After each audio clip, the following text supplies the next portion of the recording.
Tá, até quanto?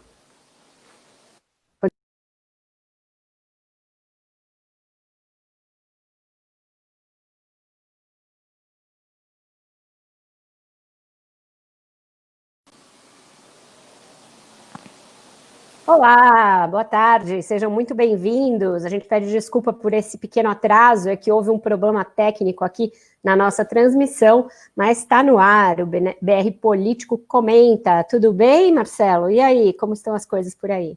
Oi, Vera, tudo bem? Estamos aí, né? Batendo na porta dos 100 mil mortos pelo coronavírus, né? A gente nem imaginou que podia chegar a esse ponto, né? Quando começou a pandemia, a gente sabia que era brabo, mas não sabia que ia ser tão brabo. Então vamos em frente, né? Vamos administrar e ver o que sai disso aí, porque pelo jeito não tem nem cheiro de que vai parar, mas vamos em frente.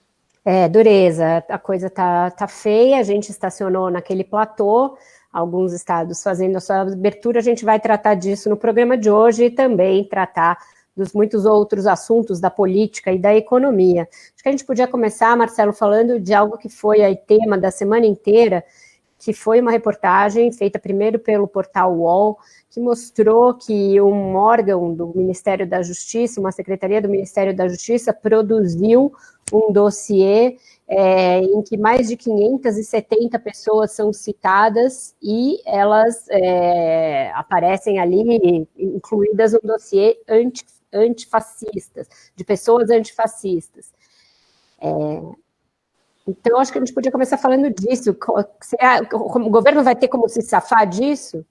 Então, a gente tem uma encrenca grande nessa situação, né?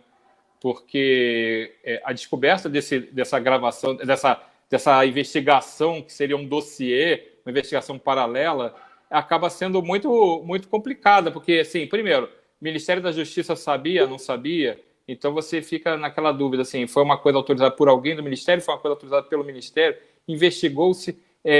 foram investigados servidores públicos federais e estaduais. Servidores são professores, policiais, tem de tudo ali, pessoas muito conhecidas até, intelectuais. Então, o que é isso? É uma patrulha política, uma polícia política que foi colocada informalmente dentro do Ministério da Justiça. O ministro da Justiça, André Luiz Mendonça, nega que o Ministério faça dossiês, que tem autorização para fazer dossiês, que ele tenha dado ordem para fazer dossiês, mas está tudo muito mal contado. Nessa sexta-feira, ele está conversando com o pessoal da comissão do Senado, a comissão de inteligência que tem no Senado, que fez uma sessão secreta para ouvir as explicações do ministro da Justiça, mas é uma história muito mal contada.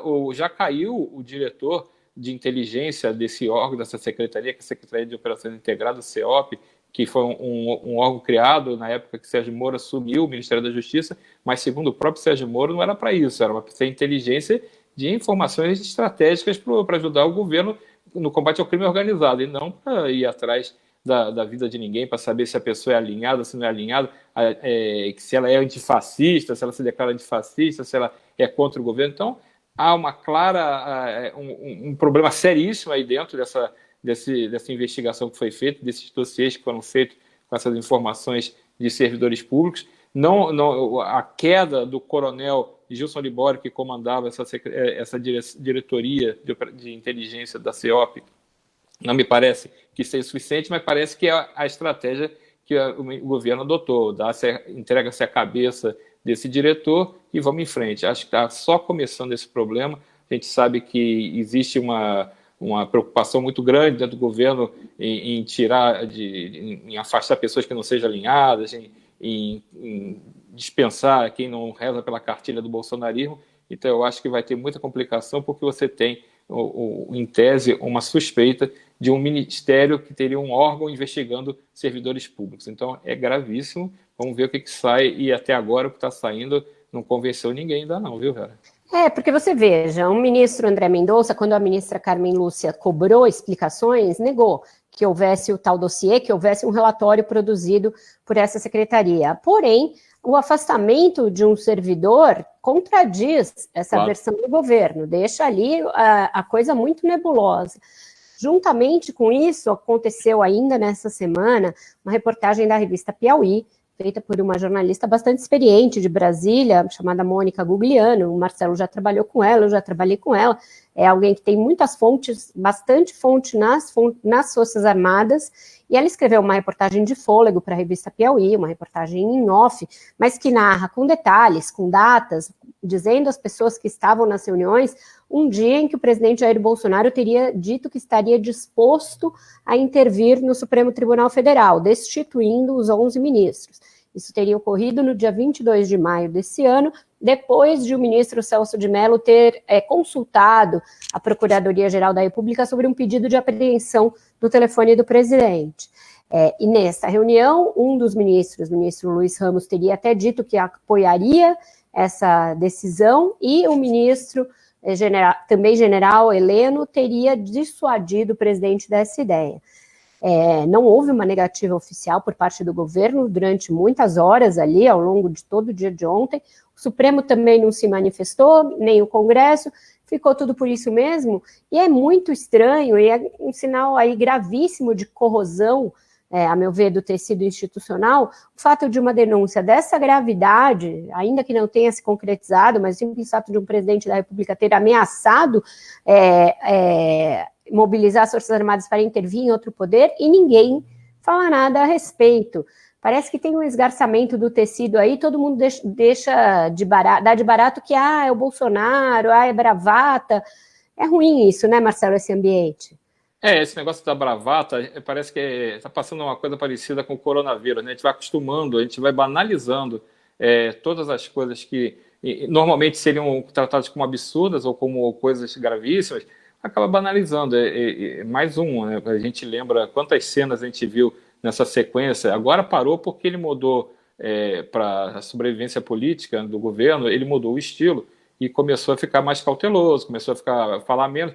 Mas a gente vê o presidente Bolsonaro de cavalo, no meio da esplanada, no meio dos protestos que pediam, protestos que nem tinha tanta gente assim, mas que pedia fechamento de Congresso, que protestava contra o Supremo, que xingava o ministro Alexandre de Moraes, e ele lá de cavalo. Então a gente começa a achar que é tudo meio tão maluco, tão esquisito, que a gente vai banalizando. E aí você tem o risco de não se saber mais qual é a linha que se pode cruzar e que não se pode cruzar, porque já foi cruzada tantas vezes que a linha desaparece, né? Então, eu acho que isso está acontecendo também no coronavírus, 100 mil mortos, a gente acha que ficou uma coisa normal, essa questão de tudo é normal, o presidente falar alguma coisa que seja inadequada, a gente acha normal, ele tomar atitude que seja inadequada, acha normal. Então, essa banalização é muito perigosa, não só por causa do governo Bolsonaro, mas para qualquer governo, para qualquer autoridade.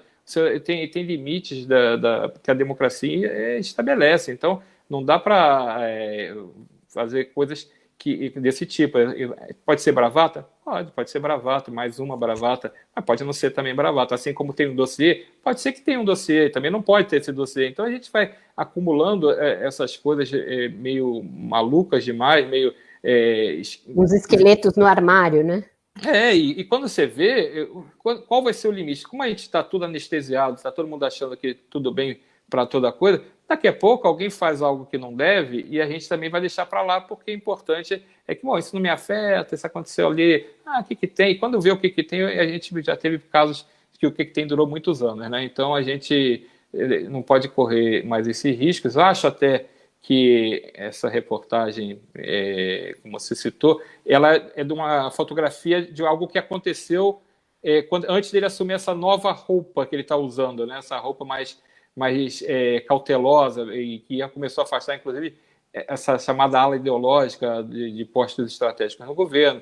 Ele mudou o Ministério da Educação, por exemplo, o ministro Abraham Weintraub, que era um dos maiores polemistas de dentro da esplanada inteira, ele saiu, já não é mais ministro, já tem um outro ministro com outro perfil. Então a gente tem um momento um pouco diferente. Aquilo acho que mostra muito aquela época ali, o auge da brigalhada, né? O auge do acirramento, mas isso pode voltar a qualquer instante também. A gente sabe que eu já falei várias vezes aqui, falei no nosso podcast também, que o presidente não mudou, ele adotou um outro estilo porque é uma conveniência política, ele acha as mesmas coisas que ele sempre achou, tanto que a gente vê nas lives dele que quando ele fica mais à vontade, ele repete as coisas que ele acha e vai em frente, né? É isso, e também tem um seguinte, eu escrevi sobre isso essa semana, tem uma mudança na retórica, ele está realmente mais comedido, mas a ser verdade, a existência desse dossiê contra servidores, inclusive policiais, e a existência de policiais é importante nesse dossiê, porque existe um processo de aproximação do governo federal com as corporações de policiais militares, a revelia dos próprios governadores, por fora, correndo pelas beiradas ali, para formar uma base nas polícias cara e partidária do presidente. Então, mapear dentro das polícias quais são os policiais que não estão alinhados ao bolsonarismo é algo que se inscreve nesse movimento mais amplo, por isso é importante. E também houve uma mudança grande essa semana no Serviço de Inteligência Oficial, na ABIN. A estrutura da ABIN foi alterada, foram criados vários cargos de confiança lá dentro, foi feito um rodízio entre os ministérios e a ABIN, em que servidores da ABIN vão para os ministérios e vice-versa, e foi criado um comitê de inteligência que, grosso modo, pela sua descrição, está meio autorizado a fazer tudo, porque diz que está autorizado a produzir informações quando houver riscos à estabilidade da sociedade e do país. Isso é uma coisa para lá de subjetiva. Quem define quais são os riscos à estabilidade do país, né? A Constituição não previu inicialmente essa estrutura, está sendo mudado depois da redemocratização, depois da Constituição criar o novo sistema de inteligência. Então, tudo isso mostra um movimento no mesmo sentido. O que era aquela reunião de 22 de abril, que foi filmada, depois todo mundo teve conhecimento dela, porque o ministro Celso de Mello mandou que fosse tornada pública. Era uma reunião em que o presidente justamente reclamava de não ter acesso a dados de inteligência nem da ABIN e nem da PF. Dizia que o seu próprio serviço de inteligência era melhor. Aí depois ele falou, brincando, não tenho serviço de inteligência, estava falando do meu zap ali, não sei o que e tal. Acontece que de lá para cá, foi trocado o comando da PF, foi trocado o ministro da Justiça. O ministro da Justiça é alguém que trabalha totalmente afinado com essa concepção que o presidente tem, e é alguém que tem uma expectativa de ir para o Supremo Tribunal Federal, portanto vai fazer tudo que o presidente pedir, diferentemente do ex-ministro Sérgio Moro. E também o serviço de inteligência está caminhando para algo que parece mais próximo daquilo que o presidente desejava. Então existe o risco de que ele tenha fechado a boca, mas lá, por baixo da surdina, esteja fazendo exatamente o que ameaçou fazer naquela reunião. A gente tem também, Marcelo, nas últimas semanas, alguns movimentos importantes aí de política econômica, né? O ministro Paulo Guedes mandou a primeira fase da reforma tributária para o Congresso e nessa semana esteve lá para defender essa proposta do governo que ainda não está inteira lá.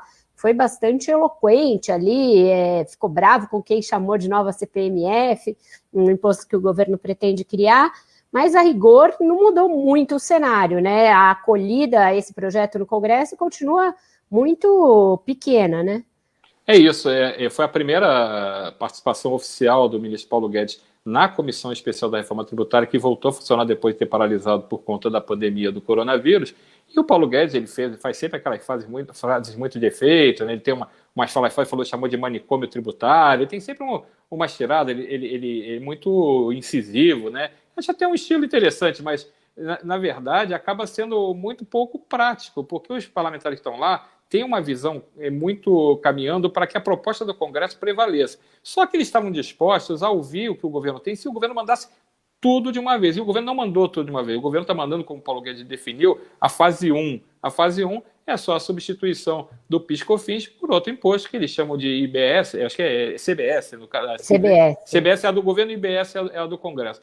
Então, ele mandou só um pedaço da proposta e os parlamentares cobraram. O relator da Comissão de Reforma Tributária, o deputado Aguinaldo Ribeiro, cobrou que venha tudo, cobrou que não fique mandando picadinho, porque senão você acaba não conseguindo avançar. E, na verdade, a gente sabe, né, velho, o Congresso já descobriu que o governo está interessado na reforma tributária, é a criação do novo imposto, é a criação desse imposto sobre transações eletrônicas, transações digitais, que é carimbado como nova CPMF. O Paulo Guedes não gosta, diz que é completamente diferente, só realmente é diferente, a base é muito maior, vai arrecadar muito mais recursos, a previsão é de 120 bilhões num ano de arrecadação, então é bem mais polpudo do que a própria CPMF. Então, assim, na verdade, o Congresso desconfia que Paulo Guedes não está tão preocupado assim com a reforma e está muito mais preocupado em aprovar a criação desse imposto, que tem muita resistência, sofre muita resistência, vai pegar o Congresso num momento turbulento. O governo contava com o apoio fechado do Centrão, achou que tinha conseguido finalmente atrair o apoio do grupo que hoje é o mais poderoso dentro do Congresso, mas o grupo rachou, então o Centrão também já não sabe mais se vai, se não vai inteiro com o governo, então não dá nem para aprovar a criação dessa nova CPMF facilmente. Acho que pelo menos o presidente e o seu governo, representado pelo Paulo Guedes, entraram no jogo, pelo menos começaram a participar da reforma tributária efetivamente. Chegou finalmente aquela semana que vem, que o Paulo Guedes sempre fala, vou mandar a reforma na semana que vem. Essa semana finalmente chegou, e essas primeiras discussões mostram que o governo ainda está muito desalinhado em relação ao que o Congresso está negociando dentro da reforma tributária. Hoje, se tivesse que aprovar a reforma tributária, e eu acho que está muito difícil, está muito longe de você ter um consenso, mas hoje está caminhando muito mais para se discutir em cima da proposta que tem no Congresso, apresentada pelo deputado Baleia Rossi e feita com base nos estudos do economista Bernardo Api. Então, acho que essa está caminhando para ser a rampa de lançamento da reforma. Agora, tem tanta coisa, mas tanta coisa que tem trombado entre os diversos setores. O pessoal de serviço está horrorizado com a proposta. Tem muita gente que quer incluir agora a reforma tributária verde dentro dessa discussão. Então, tem tanta ponta solta, e no momento que a economia está precisando realmente que você acabe com esse manicômio tributário. Isso é um consenso, um manicômio tributário. Exatamente, Marcelo, eu vejo, a gente entrevistou o Rodrigo Maia lá no Roda Viva nessa semana, eu vejo que ele tem muita vontade de deixar mais esse legado aí da longa presidência dele, né, na Câmara. Ele quer sair tendo aprovado a reforma tributária, então acho que ele até pretende correr com a comissão, com a proposta que está sendo sistematizada lá entre a do API e a do ex-deputado Luiz Carlos Rauli, mas o governo resolveu entrar na dança e quer mandar as suas sucessivas fases. A próxima fase deve falar do IPI, o Imposto de Produtos Industrializados, depois vem a do Imposto de Renda, que vai ser polêmica também. Nossa, ele quer tirar uma série de deduções, quer mudar as alíquotas, no final vai ter um chororô grande aí em cima disso, da classe média principalmente, e depois é que viriam tanto a desoneração das folhas, quanto a nova CPMF, o imposto lá sobre pagamentos. Então, você veja quantos meses isso levaria. Tem esse tempo? Não tem esse tempo. Logo, a gente vai entrar no calendário já atrasado das eleições municipais. Me parece um pouco ilusório imaginar que o Congresso vai ficar esperando o Paulo Guedes ficar lançando as fases dele ali da reforma, né? Eles vão andar com a que está lá. Mesmo essa, como você disse, é difícil que ter tempo, porque sempre tem um estado que vai dizer que está perdendo nisso, naquilo, e vai ter uma reclamação aqui e ali. Enfim, vamos ver como é que vai andar esse cronograma da reforma tributária. O Paulo Guedes estava numa semana, de fato, meio nervoso. Ele participou ontem de um call com investidores internacionais, de um think tank lá dos Estados Unidos, em que, cobrado pela política ambiental brasileira, algo que ele provavelmente não esperava, né? Embora devesse esperar, porque em Davos aconteceu exatamente isso, ele só foi cobrado por conta de política ambiental. Ele distribuiu lá uns desaforos, disse que os americanos também destruíram suas florestas e que meio não tem direito de dar palpite no Brasil, quase um Yankees go home. O ministro está incomodado com alguma coisa, Marcelo? Então, o call virou um fight, né? Na verdade virou. Ele disse que os americanos mataram os índios. O negócio foi forte, né? Eu não sei o que o ministro espera numa conversa dessa, mas a gente tem falado e tem se repetido. Você conversa com qualquer pessoa do mercado, do investidor, você conversa com os empresários, eles têm falado que essa questão ambiental vai pesar cada vez mais nas negociações, na mesa de negociações. Os países estão deixando de fazer negócios com quem tem problemas ambientais, com quem não segue os melhores procedimentos ambientais. Isso está dado, já foi repetido milhões de vezes. Não adianta o Brasil dizer assim, sim, a gente concorda, e aí, na hora do vamos ver, não está fazendo isso no concreto. E Paulo Guedes vai ser cobrado porque ele é o ministro da Economia. Se essa é uma pauta, é uma agenda da economia, claro que vai ser cobrado numa conversa desse tipo. Não vai ser cobrado se o Brasil vai fazer a reforma. Essas coisas aparecem, mas só que existe uma preocupação há muito tempo, como você lembrou, desde Davos, isso está sendo colocado em reuniões mas as mais amplas têm colocado esse debate, têm colocado a cobrança para o Brasil. O Brasil tem sido cobrado pelos países europeus, está arriscado a perder, eu acho que para mim já foi para o brejo, o acordo do Mercosul com a União Europeia por causa disso. Então não é uma novidade. Se o Paulo Guedes ele é surpreendido, aí realmente essa é uma surpresa, né? Ele ser surpreendido é uma surpresa. Exato. Porque é uma agenda que está recorrente. Acho que o Brasil hoje teve uma má notícia nesse sentido, porque a gente teve aqui que a Amazônia, o alerta de desmatamento da Amazônia subiu 34,5% em um ano, e é o maior em 5 anos, segundo o INPE informou. Então a gente tem ainda uma trajetória muito grande de problema com desmatamento, queimadas, a gente tem o garimpo ilegal, a gente tem a questão fundiária na Amazônia, que é muito grave. E acho que o Brasil ainda está muito engatinhando, se é que começou a engatinhar essa questão. A gente tem uma filosofia de proteção ambiental que é muito capenga, e não é desse governo. Esse governo talvez tenha chegado ao auge dessa capengada, mas de qualquer jeito é uma coisa que vem de anos e anos. A gente tem uma política ambiental muito ruim, tanto que os números aumentam quase sistematicamente nos últimos anos. A gente não é uma coisa que começou hoje, mas só que agora parece que você tem uma tendência a se agravar. Só que você tem um bom resultado, você começou a ter um bom resultado nesse mês. Esse mês você tem, não sei se é efeito da pandemia, onde as pessoas estão reduzindo o desmatamento por medo de sair e pegar a doença, não sei se é isso, né? Mas pelo menos você teve um mês um pouquinho melhor. Esse último mês de julho registrou um pouquinho menos de desmatamento, então é um bom sinal, pelo menos isso. Agora, vai ter sequência, vai ser feito com sempre, o governo vai abandonar, o governo vai liberar, tem garimpo, a questão do garimpo está gravíssima, tem uma operação sendo feita agora em terras indígenas. Então eu acho que essa agenda que o Paulo Guedes vai ter que lidar quase todo dia, sempre que ele procurar lidar com investidor, lidar com especialista, lidar com estrangeiro, ele vai ser cobrado. E a resposta não pode ser essa, que vocês matam um índio, né? Eu acho que acho que o pessoal está esperando outro tipo de resposta. Só desgasta ele. Num momento, né, velho, que tem dentro do governo uma pressão até em relação às políticas do Paulo Guedes, gente pressionando para gastar mais dinheiro. O próprio filho do presidente, o senador Flávio Bolsonaro, cobrou que ele dê mais um dinheirinho. Rogério Marinho, o ministro do Desenvolvimento Regional, também liderando dentro do governo esse debate de que precisa ter mais dinheiro para investimento. Então, se bobear, Paulo Guedes faz carnaval lá fora, e aqui nas costas dele o pessoal puxa o tapete, hein? Eu acho que o nervosismo dele vem muito daí, Marcelo, por isso até que eu te provoquei nesse sentido, porque é isso, o ministro está vendo as bases ali da sua política liberal, de fiscalismo, de ajuste das contas públicas, bastante ameaçada. A gente tem um marco aí pela frente que vai ser muito definidor do que vai acontecer com isso, que é a questão do teto de gastos. Ele já foi posto à prova aí na pandemia, e aí se aprovou o orçamento da guerra para criar uma maneira de você, sim, extrapolar o teto sem que fique consignado que você extrapolou o teto. Mas o ano que vem, todos os economistas que olham para os números e com o que vai acontecer com as contas públicas também em razão da pandemia, acham que vai ser muito difícil se cumprir o teto. Porque você vai ter uma arrecadação que esse ano vai ser um desastre, em razão da paradeira geral da economia, e o ano que vem o teto está muito ameaçado. Já tem dentro do governo quem defenda abertamente a flexibilização desse mecanismo, que foi aprovado no governo Temer, mas que conta com o apoio ali do ministro Paulo Guedes, e é uma sinalização importante para o mercado, para os investidores internacionais, de que o Brasil resolveu sim olhar para a questão do gasto público e conter esse gasto.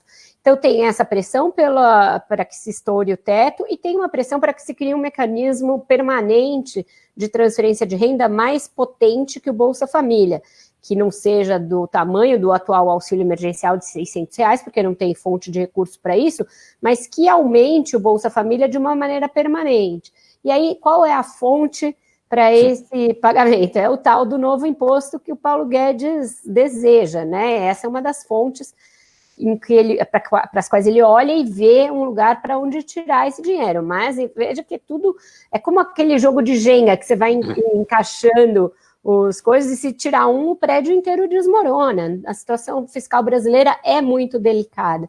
Então, eu acho que o ministro está sob pressão, ele está vendo um plano que ele dava de barato, que não ia sair do papel, avançar, que é o plano para o Brasil, do ministro Rogério Marinho, esse que você falou, que é um de investimentos do governo, no momento em que não tem dinheiro público para investir, mas o que o Bolsonaro gosta desse programa? Permite ele ir aos lugares e inaugurar a coisa, claro. Mesmo que seja inaugurar bica de água, como ele foi aquele dia. E político gosta disso, gosta de inaugurar. E o Rogério Marinho está entregando para ele uma agenda de político para ele tentar retomar alguma popularidade. Então, isso é muito difícil para o Paulo Guedes se contrapor a isso. Ainda que o Bolsonaro diga que o Paulo Guedes está ali endossado, que ele tem apoio, tem uma agenda de candidato aí que vai pressionar o ministro também, né? E vamos lembrar que a gente está num ano de eleição, não parece, mas é um ano de eleição. Que assim, o próprio Bolsonaro tem interesse em aumentar a base dele, em conseguir eleger aliados nas principais prefeituras. Então, mesmo sem conseguir criar o Aliança pelo Brasil, o partido que ele pensou em criar, que eu acho que já foi para o saco, esse foi para a Bacia das Almas, mas ele tem uma agenda de candidatos que são aliados dele, que ele quer eleger prefeito do Rio, de São Paulo, de Belo Horizonte, quer entrar nas capitais, porque isso vai servir para a campanha em 2022. Claro. A gente sabe que esse negócio de cortar a fita, isso aí é um grande apelo. Então, se o Rogério Marinho acena com isso para ele, e não é o único ministro que acena com isso para ele, tem outros ministros que acham que essa linha, os ministros militares principalmente, acham que essa linha é uma boa linha. Eles querem realmente essa coisa do desenvolvimentismo. Tem uma corrente grande de obras de infraestrutura. Então, ou o Paulo Guedes bota a barba de molho, ou daqui a pouco, não sei não, vai ter que cantar para subir se bobear, né? É exatamente isso.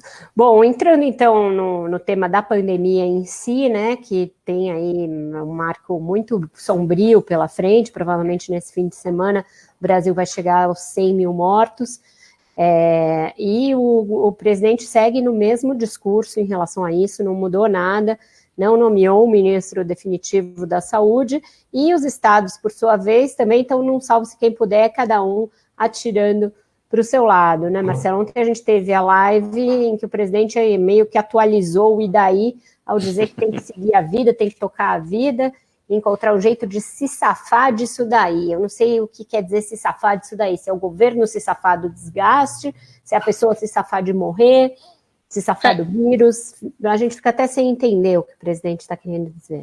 Pois é, eu acho que ele sabe que não tem como evitar o peso do símbolo que vai ser quando bater realmente essas 100 mil mortes, e não só 100 mil mortes, tem 3 milhões de casos também, a gente vai bater as duas marcas quase que simultaneamente. É muita gente envolvida, e é um número que não se imaginava que se chegasse, o que se imaginava lá atrás, a gente imaginou tanta coisa, né, lá no início da pandemia, a gente achava que era muito, todo mundo achou que seria muito menor do que é. E aí, quando você vai vendo, os números não param de crescer, está estabilizado lá em cima. Então, quando fala, mas estabilizou com 1.200 morrendo todo dia, 1.300, 60 mil casos todo dia. Então, ele está estabilizado, não é mais nenhum um patamar, é quase uma estabilização no pico da montanha. Então, até onde vai? 100 mil agora? Mas está caindo, o número de mortes está diminuindo. Não está. Então, na verdade, o que a gente tem é uma perspectiva de que esse número seja bem maior ainda do que já é. E a gente teve nessa live mais uma daquelas coisas meio negacionistas, aquelas posições meio de minimizar tudo. O presidente falando, tem que se safar disso daí. Do lado dele, o ministro, que não é ministro, o general Eduardo Pazuello, que está lá interino desde maio, mas é quem cuida do ministério, também minimizando, também fazendo uma comparação estapafúrdia sobre os casos de HIV. Então, cloroquina na mesa. Então, aquele cenário que mostra que assim, ozonoterapia retal, né? Teve essa também. Ainda tem isso. Então, assim, a gente parece que é uma casa de maluco, né? Que você deixa de ter o debate sério, e a gente vê que, como você falou, né? Como você não tem uma coordenação nacional, cada governador, cada prefeito cuida do jeito que acha. Essa questão da ozonoterapia é o prefeito de Itajaí, lá em Santa Catarina, que resolveu dizer que vamos lá, que essa é a boa. Então, assim, fica difícil você ter uma ação que realmente tenha um resultado efetivo se cada um puxa para um lado e ninguém sabe nem se o lado é certo. Porque você tem gente que chuta, tem uma terapia nova aí num país qualquer que dizem que pode ser boa, aí traz para cá como palpite. Então, tentativa e erro, essa altura do campeonato, é muito ruim. Tem a esperança da vacina, de vir uma vacina, eu acho que acreditar também é muito rezar para aparecer a vacina logo. A Rússia está anunciando já os testes agora para agosto, para começar já a colocar a vacina na praça deles em agosto. Vamos ver se isso é verdade, se ela é eficiente, não se tem muita informação, mas o Brasil está muito nesse fatalismo, né? O presidente, nessa live, deixou claro que vamos em frente, contando morto mesmo, e seja o que Deus quiser. E ele ainda fez uma fala ali dizendo que fez tudo que podia para evitar essas mortes, o que não é verdade, né? Porque o presidente sabotou o isolamento social, o distanciamento social, criticou, não usou máscara deliberadamente, fez aglomeração, promoveu outras aglomerações, criticou governadores que fizeram regras mais duras de distanciamento social, inventou uma história, porque é uma pura mentira, de que o Supremo não deixa o governo decidir nada sobre a pandemia e delegou tudo aos estados e municípios, o que não é verdade. O que o Supremo fez foi impedir que o presidente revogasse regras de quarentenas de estados e municípios. Não impediu o governo de, por exemplo, adotar uma coordenação nacional da pandemia. Há quanto tempo a gente não vê o Ministério da Saúde fazer uma sala de situação, dar aquelas coletivas que dava na época do Mandetta, durante muito tempo chegou a ensaiar tirar números do ar, você tem uma irregularidade muito grande no fornecimento de insumos para estados e municípios, você tem promessas que nunca foram atendidas de número de testes que iam ser comprados e que iam chegar e que iam ser distribuídos, então tem um hiato de coordenação nacional na pandemia, que leva, sim, a que estados e municípios tenham respostas muito díspares em relação ao que fazer. Aqui no caso de São Paulo, que foi desde sempre o epicentro da pandemia, tanto o estado quanto a capital, pelo fato de serem o estado e a capital mais populosos do país, a coisa começou muito bem ali, pautada pela ciência, pautada pelas regras da OMS e por métricas, mas também nas últimas semanas, tanto o prefeito Bruno Covas quanto o governador João Dória começaram a flexibilizar tudo, em razão, claro, de uma pressão que é natural, é humana, todo mundo quer voltar para a rua, as pessoas querem reabrir o seu comércio, querem reabrir as escolas, etc., mas que coloca ali em xeque, afinal, os protocolos que estão sendo seguidos, eles são científicos ou eles vão ser acochambrados aqui e ali, a depender da pressão que vier? O governo ficou bravo, eu escrevi um texto hoje dizendo que tornar opcional a volta às aulas numa certa data significava o governo lavar as mãos. Aí depois, na coletiva que veio logo em seguida, foi um pouco diferente o que eles disseram, não vão voltar às aulas opcionalmente, mas sim voltar a uma espécie de turno estendido, atividades paralelas, para a criança ir se reaclimatando na escola. Mas mesmo assim, fica uma coisa muito jogada, cada dia é uma coisa. Antes da reunião, as fontes com as quais você falava diziam que era isso sim, que a escola que quisesse voltar com aula poderia, o que leva a imaginar que eles tenham recuado na hora H da reunião, inclusive a Renata Cafardo publicou uma reportagem nesse sentido também.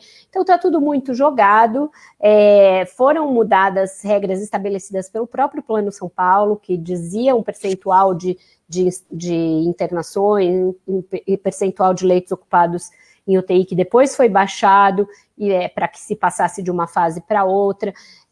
Então, tudo isso mostra que a gente ainda vai ficar um tempinho, mesmo quando eles dão as notícias supostamente boas aqui em São Paulo, eles também não têm coragem de falar que está caindo, eles falam em estabilização. Inclusive, a cidade de São Paulo, na semana passada, teve um pico de aumento e agora queda. E aí a explicação para o aumento nós estamos testando mais, por isso aumenta. Percebe? Vai mudando ali a métrica, o discurso vai mudando. Então, eu não, por isso, assim, na observação do dia a dia, eu tenho conhecido muito mais gente, está chegando muito mais perto a quantidade de gente que pegou o coronavírus, inclusive você, e infelizmente também pessoas que vieram a morrer num raio próximo, assim, conhecido. Isso também está aumentando, isso não acontecia no início da pandemia, quando as pessoas estavam mais quarentenadas e respeitando o distanciamento social, o que me leva a crer que a gente está longe de sair desse platô. São 3 milhões de pessoas, 3 milhões de casos, e esses são os registrados, são os contabilizados, tem muita subnotificação, tem muita gente que é assintomática e não tem a menor ideia de que pegou, então vai descobrir talvez lá na frente, quando resolver ter a curiosidade, fizer um exame e aparecer lá aparecer os anticorpos. Então, você tem uns 3 milhões, é muita gente, você já tem muita gente contaminada. Desses 3 milhões, você tem muito mais, eu imagino que pode ser até quase o dobro disso que você tenha já, de gente que teve e que nem soube que teve. Então, de qualquer jeito, você vai se aproximar porque abriu, simplesmente abriu. As pessoas estão na rua, elas cansaram, outras pessoas nunca acreditaram, os governos relaxaram. E você tem, eu posso falar aqui pelo Distrito Federal, todo dia tem mais gente conhecida. Porque você vê pessoas saindo na rua normalmente. Aí, quase todos. Quase todos. Os bares estão abertos. Agora, em São Paulo, vai mudar até o horário vai do bar. Abrir também. Você tem os bares abrindo até mais tarde, em vez de vai ser o mesmo período o tempo de abertura vai continuar sendo o mesmo, a duração. Brasileirão volta esse fim de semana. Você começa a ter uma normalização das atividades. Aí a gente volta naquela conversa que a gente estava tendo logo no início do programa, que era a gente falando da banalização. Então você tem, as pessoas estão pegando, gente, mas eu não aguento mais ficar em casa. Então você começa a ter isso. E os governos lavam, como você disse, as mãos também, e começa, vamos lá, deixa isso aqui, pode, isso aqui, mas qual é o critério? Não, o critério é porque estão me enchendo o saco, aqui estão me pressionando, o eleitor não vai gostar, tem eleição. De novo, tem eleição daqui a pouco. Muita gente é candidata à reeleição, muitos prefeitos vão ser julgados pelo comportamento, mas se eles acham que vão ser julgados porque eles não abriram, eles também vão ser julgados porque abriram. Então tem muita gente que tem que entender que se aumentar o número de casos, o número de mortes, o número de doentes, você vai ter esse julgamento também pela atitude que o prefeito, os governadores não vão disputar, mas os prefeitos vão, e eles são muito próximos da política dos governadores. Então, eu acho que esse liberou geral está muito sério, e é claro que isso vai ser representado em números, você vai ter os números subindo, e esse pico que não passa nunca, ele está sempre andando nessa casa de mais de 1.000 mortes, 1.200, 1.300, e vai bater 100.000 mortes agora, e não sei até onde vai. E a falsa dicotomia entre você fazer o controle da pandemia e não sacrificar a economia, que foi uma coisa que também o Bolsonaro colocou de uma maneira muito errada no debate desde o início, isso vai se mostrar também muito verdadeiro, porque a gente vai ser um dos últimos países a sair. Sim. E a economia vai sofrer claras consequências com isso, tanto na forma de investimentos externos, quando os outros países estiverem num patamar de voltar a ter alguma margem para investimento externo, que não tem hoje, vão olhar para o Brasil e vão falar, não, o Brasil ainda não controlou a pandemia. Quem vai querer investir num país em que a epidemia, em que o país resolveu conviver com o vírus, chamar o vírus para sentar no sofá da sala? Não tem o menor sentido, porque é isso que a gente está fazendo, né? A rigor, é isso que a gente está fazendo. Quando você vê imagens como a do Rio de Janeiro no último fim de semana, as pessoas andando no calçadão sem máscara, nem aí para nada, o que você está mostrando é que você não está nem aí para a sua própria saúde, nem da sua família, nem dos que estão ao seu entorno, que você não conhece, mas que você pode matar no limite. Sim. Porque você pode estar assintomático e transferir uma forte carga viral para essa pessoa. Então, tem uma irracionalidade que está campeando por aí. Eu entendo os efeitos psicológicos disso que a gente está passando. Estamos todos dentro de casa. Aqui são 2 home offices, 2 homeschooling. Um não aguenta mais olhar para a cara do outro. Mas qual é o jeito? Qual é a alternativa?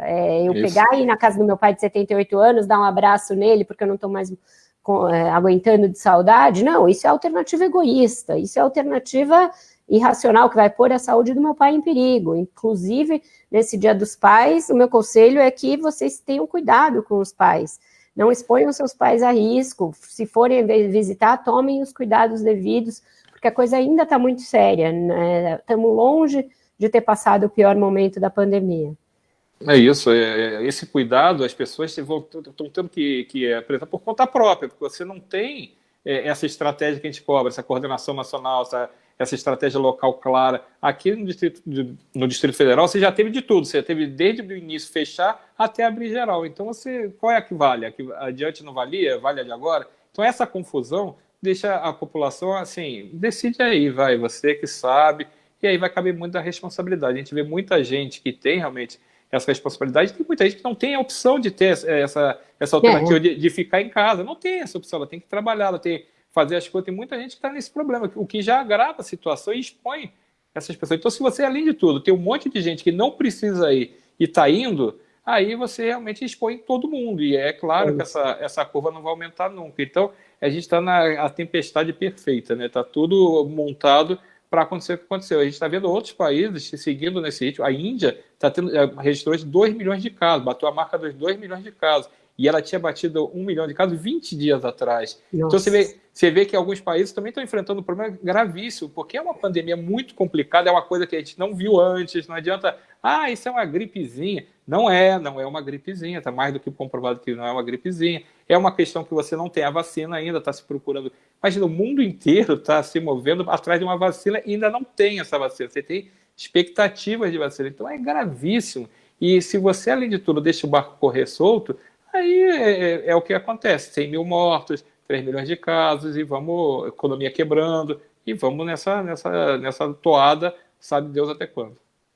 É isso. Bom, então a gente termina, não é uma vibe muito positiva para terminar, a gente sabe que ninguém está feliz com isso, o Dia dos Pais aí, a gente nunca imaginou que ia chegar em agosto com todo mundo trancado em casa, a verdade é essa, a gente imaginava uma quarentena de no máximo uns 3 meses ali no início, mas acho que o mundo também não imaginou. Países que saíram estão voltando também para as restrições, os Estados Unidos nunca saíram como nós, é algo que a gente está aprendendo a lidar no dia a dia, então... vamos tentar dar uma dica para dar uma aliviada nesse climão, Marcelo de Moraes. Mas tá fácil. A dica de hoje é barbada, né? 78 anos de Caetano Veloso, a live de Caetano Veloso nessa sexta, essa não é do fim de semana, essa é da sexta, para começar pelo menos fim de semana. A partir de agora já sextou. Então, já sextou. Sextou em casa, mas sextou. Não, e com o Caetano, que ele não fez até agora nenhuma live nesse período, o Caetano estava resistindo, a Paula Lavigne ali provocando, atiçando, e finalmente vai sair a live. E um dia que ele lançou até música nova, você tem, tá nos tocadores lá no Spotify, nos Deezer, o que você preferir, tem a música dele chamada Talvez, que ele fez. A música é do filho dele, do Tom Veloso, né? E ele toca. Eu achei bonita a música, um clima meio Tom Jobim ali, um piano bacana. A Vera acho que também gostou, né, Vera? Acho que foi... Gostei, achei a voz dele bem cansada ali, mas é natural, o cara tá fazendo 78 anos, mas achei muito bonita. A letra, achei o arranjo muito bonito também, muito delicado. Então a gente tem a live do Caetano, que acho que é uma boa pedida para acho que é imperdível, assim como ele acho que foi inspirado pelo aniversário do Gil, né? O Gil fez uma live, foi tão bem sucedida que eu acho que o Caetano foi o empurrãozinho que faltava para ele fazer. Vai estar acompanhado dos filhos, que são ótimos músicos, né? Então tem ali uma expectativa de ser um negócio bem legal. E fora da música, temos a volta do Campeonato Brasileiro, né? A gente vai começar. Não acabou nem o Paulista. No sábado tem a final do Campeonato Paulista. Tem vários campeonatos regionais que já estão no meio, o Campeonato Mineiro, o Campeonato Gaúcho, não tem campeão ainda. E em São Paulo decide no sábado, Palmeiras e Corinthians. Mas começa o Brasileirão e eu espero que meu time estreie bem. Ele joga contra o Atlético Mineiro no domingo, Flamengo. E aí estamos buscando mais um título. Flamengo de técnico novo, né? Temos agora o Domenech Torrent, que eu não sei se é esse que fala o nome dele, mas vai acabar sendo... Vai virar Domenech, vai virar Domecq, que é nome de conhaque, e vai acabar sendo... Imagina, torcedor vai chamar ele de Domecq mesmo e tá bom demais, né? Contanto que vença, pode chamar do que quiser. Já não temos mais o Jesus, mas temos agora o conhaque, né? É isso aí. Uma pro santo e é isso aí. Já deu todas as dicas do fim de semana, é Caetano e bola. É isso aí, pessoal. Até semana que vem. Valeu, gente. Até a próxima. Tchau, tchau. Tchau, Marcelo. Até. Tchau, Bela.